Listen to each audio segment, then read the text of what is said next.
झारखंड में बालू और पलायन के बीच अनोखा रिश्ता। प्रदेश की दोनों समस्याएं बन रहीं एक दूसरे की पर्यायवाची।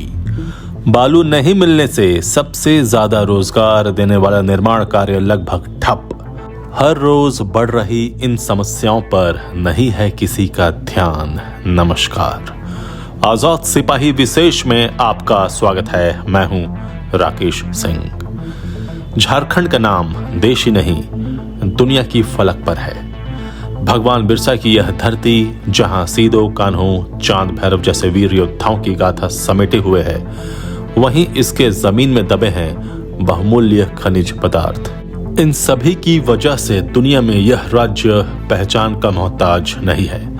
दुख की बात यह है कि राज्य गठन के 23 वर्षों बाद भी यहाँ के लोगों की न तो दशा बदली है न दिशा।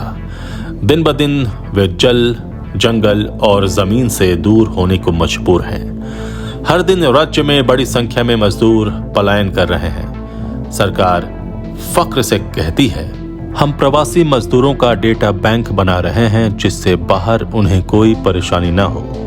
बाहर जाने वाले मजदूर अपना पंजीकरण जरूर कराएं। सरकार के पास अब तक 1.69 लाख प्रवासी मजदूरों का आंकड़ा है, जबकि जानकारों का कहना है कि इससे कई गुना अधिक मजदूर बगैर पंजीकरण के बाहर हैं।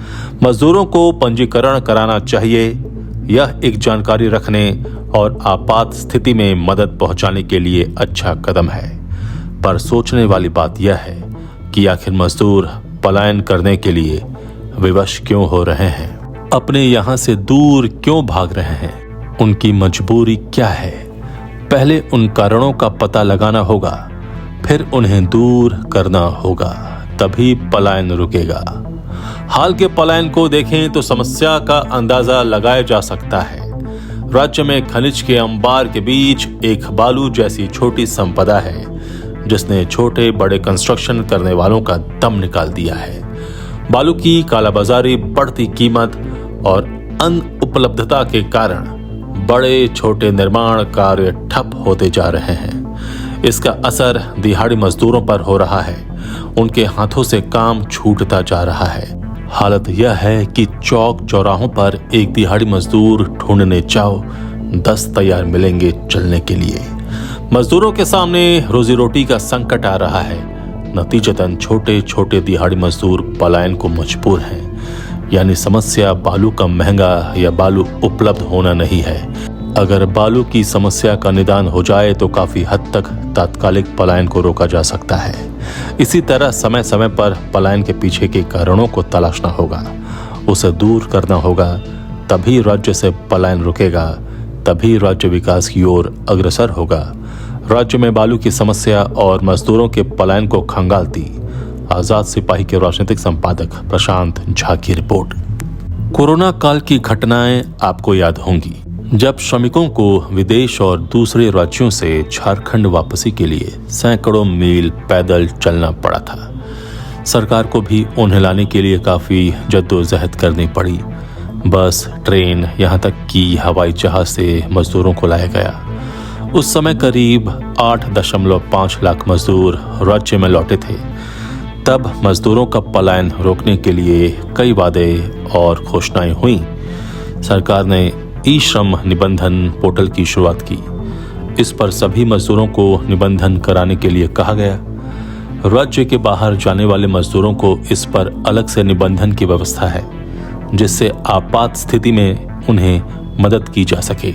सरकार के इस कदम की सराहना की जा सकती है। प्राप्त जानकारी के अनुसार श्रम पोर्टल पर अब तक 9.5 लाख मजदूरों का पंजीकरण है, जिनमें से 1.67 लाख प्रवासी मजदूर हैं। यानी कोरोना के 3 साल बाद भी स्थिति में बहुत बड़ा बदलाव नहीं आया है।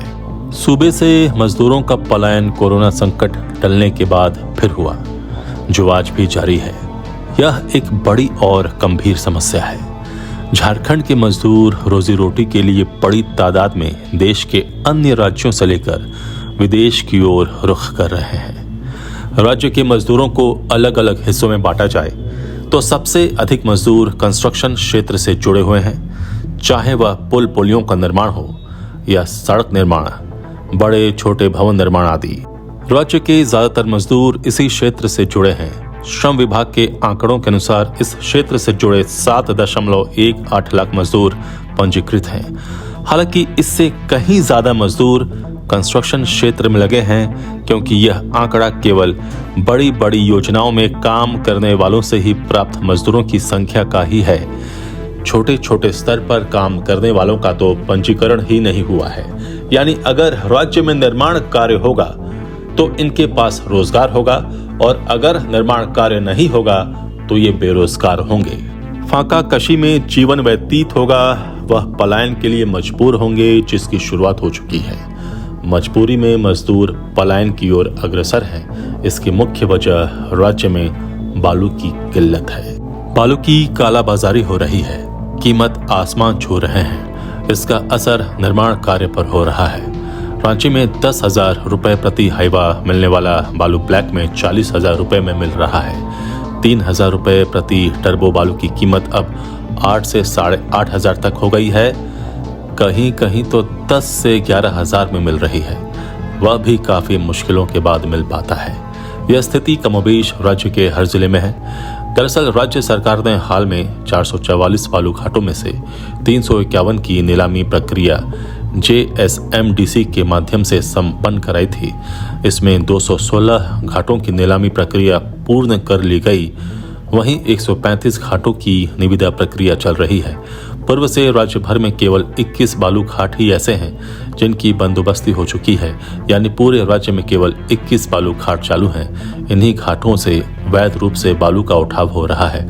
शेष सभी घाटों से अवैध रूप से बालू का उठाव हो रहा है और कालाबाजारी हो रही है। नतीजतन बालू की कीमत आसमान पर है। निर्माण कार्य, बालू, मजदूर और पलायन एक दूसरे से जुड़े हैं।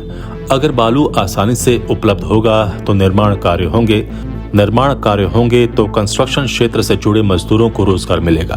उन्हें रोजगार मिलेगा तो पलायन की नौबत नहीं आएगी।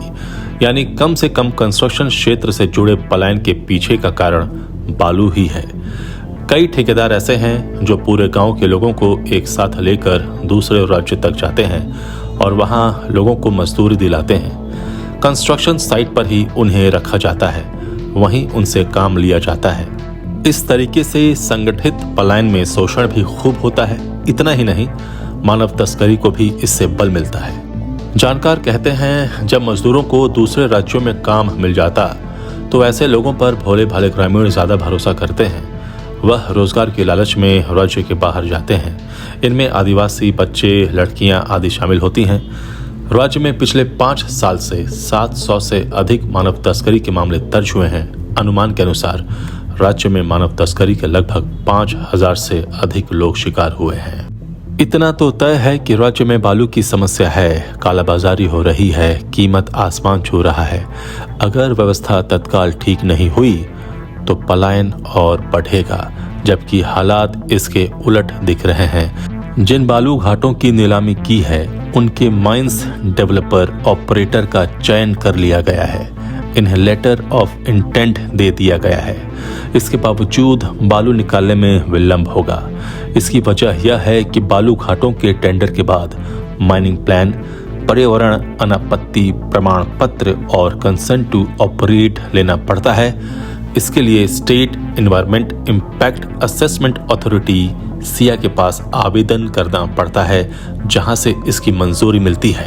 हालत यह है कि बीते साल नवंबर से ही राज्य में सिया कार्यरत नहीं है। इसके पदाधिकारियों का कार्यकाल समाप्त हो गया है। जब तक सिया का गठन नहीं होता तब तक बालू घाटों को पर्यावरण से मंजूरी नहीं मिलेगी। बिना मंजूरी के बालू उठाव अवैध है।